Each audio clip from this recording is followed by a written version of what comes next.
On est arrivé sur la dernière plateforme, donc c'est le respect de la forêt. Alors les consignes principales. Oh ben, les consignes principales, en ce moment on est en fin d'été, il y a le feu. Oui, Ça c'est la ça, première. oui. On pense un petit peu à nos amis grecs, qui ont encore failli pas mal dérouiller ces derniers temps. C'est de modérer les cueillettes. En principe, on dit vous ne prenez que ce que la main peut contenir.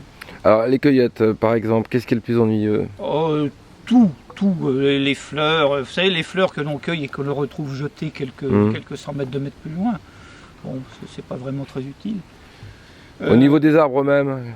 Au niveau des arbres eux-mêmes, je dirais qu'il y a aussi, nous, forestiers, on a des plans de gestion et la cueillette des arbres, elle se fait selon un plan bien précis. Bien précis, oui. Ce ne sont pas les déboisements catastrophiques de l'Amazonie. Bon, il y a des choses très simples, c'est que aussi la forêt, c'est un milieu qui paraît banal comme ça, mais la forêt a un propriétaire. Et quand on doit ramasser quelque chose, il faut quand même demander l'autorisation. Alors comment ça se passe quand c'est des forêts domaniales? Alors les forêts domaniales, je dirais qu'il y a une tolérance qui est, on peut par exemple récolter du champignon pour sa consommation personnelle. Par contre, venir faire une razzia pour vendre au marché des cèpes, ça c'est interdit, c'est un acte commercial. Ça se fait couramment. Ça se fait couramment, mais ça commence par être très surveillé. Vous pouvez, si vous n'arrivez pas à justifier d'où viennent vos champignons, je connais quelqu'un qui les intéresse. Mais alors comment ça se passe parce que pratiquement quand vous êtes dans la forêt, vous cueillez, il y a des contrôles, ça se passe? Il y a eu des contrôles de gendarmerie, des contrôles des douanes. Des douanes? Des douanes. Ah bon, parce que les douanes sont les impôts indirects. Et il y a des douaniers qui ont verbalisé parce qu'il y avait quelqu'un qui avait vendu pour plusieurs centaines de kilos de cèpes. Mais là, on est sur un problème fiscal, on n'est pas sur un problème de sauvegarde. On est sur un problème fiscal. Est-ce qu'il y a un grand risque à trop cueillir de champignons? Non. Théoriquement, non. Par contre, sur certaines plantes, par exemple le muguet, ça peut avoir des incidences. Oui. Vous connaissez la chanson, au bois de Chaville, il y avait du muguet, il n'y a plus de muguet aujourd'hui, parce qu'on l'a trop cueilli. D'accord. Tout à l'heure on en parlait, tiens, petite parenthèse, on n'est pas très loin de Paris et de sa pollution. Est-ce que la forêt de Rambouillet souffre de temps en temps de la pollution de Paris? Non. Il y a des pics de pollution qui peuvent arriver selon les vents dominants qui entraînent une partie de pollution. Alors des personnes très sensibles peuvent ressentir quelques irritations, mais la forêt par elle-même, non. La forêt, elle ne souffre pas. Ne souffre pas. Est-ce que les mousses sont un indicateur de bonne santé? Non, ce sont les lichens. D'accord. Ce sont les lichens qui sont un indicateur de pollution. Certaines espèces ne peuvent pas survivre dans des pollutions même très faibles. Donc ça, il y a des gens qui surveillent ça. Ici, c'est pas le cas. Ici, c'est pas le cas. Alors, on a été sur les respects. Alors, plus généralement de l'environnement, donc ne pas jeter ci, ne pas jeter ça. Ne pas abandonner les détritus. Par exemple, le VTT est une bonne chose, mais ça doit se faire dans le respect des autres usagers, des piétons, des cavaliers, pareil. Faire attention à son chien. Le chien en forêt, on lâche la laisse. Il peut très bien partir derrière un chevreuil et finalement le tuer.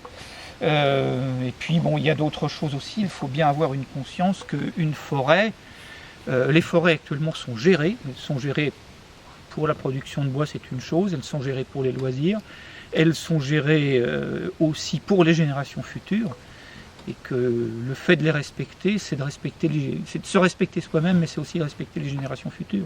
Alors on peut rappeler au passage qu'une cigarette, un mégot de cigarette, un simple mégot, ça met 1 ou 2 ans. Ça met 2 ans à se dégrader. Une bouteille en plastique, c'est jusqu'à 1000 ans. C'est jusqu'à 500, 600, 700 ans. C'est ça, Et qu'une bouteille de verre, c'est indéfini. Enfin, une bouteille de verre, c'est du minéral. C'est du minéral, oui. C'est moins grave. Oui, mais ça a des implications très curieuses. Ah bon? Une bouteille de verre, par exemple, ou un bocal en verre. Un insecte, on a pu retrouver des dizaines et des dizaines d'insectes morts dans une bouteille de verre parce qu'ils se sont introduits dedans, ils n'ont pas pu ressortir. C'était un piège. C'était un piège. Bon, et puis une bouteille de verre, alors on dit que ça fait loupe et que ça peut provoquer le feu. Aussi. Je vous dis tout de suite que Non. Ce serait vraiment un hasard extraordinaire, mais c'est toujours un risque qui existe. Alors, vous avez beaucoup d'enfants là qui visitent les plateformes? Ah oui, c'est presque la majorité. Oui. On peut estimer combien de visiteurs à l'année? On a eu 60 000 visiteurs depuis l'ouverture, il y a maintenant 2 ans et demi. Oui. Et vous avez un peu des échos de ce qu'ils en ressortent? Oui, alors, généralement. C'est un petit peu c'est un petit peu divers. Il y a beaucoup de gamins qui prennent ça pour un grand jeu. Oui. Donc un grand jeu, on court dans les arbres, c'est très marrant. Il y en a qui quand même apprennent quelque chose. Qui, à la fin, on a essayé de les inciter avec des questionnaires à réfléchir. On a eu des retours qui étaient très bons.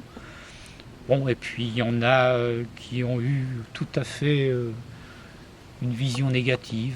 Je me souviens d'un adulte un jour qui a parcouru l'ensemble du parcours en 10 minutes et sa réflexion, ça a été « c'est du vide au-dessus du vide ». D'accord. Bon, ce ne sera pas le mot de la fin. Alors le mot de la fin, Didier, un mot philosophique peut-être, non? Par rapport à la forêt.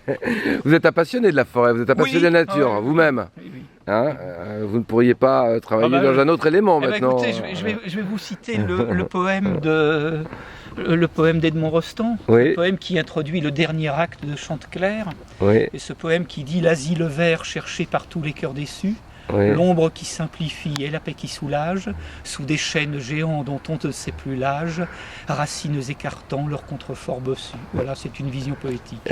En tout cas, merci beaucoup de votre accueil, Didier. Merci beaucoup. Et Ophélie, alors, c'est toi aussi le mot de la fin, ça t'a plu? Oui. Qu'est-ce que tu as appris?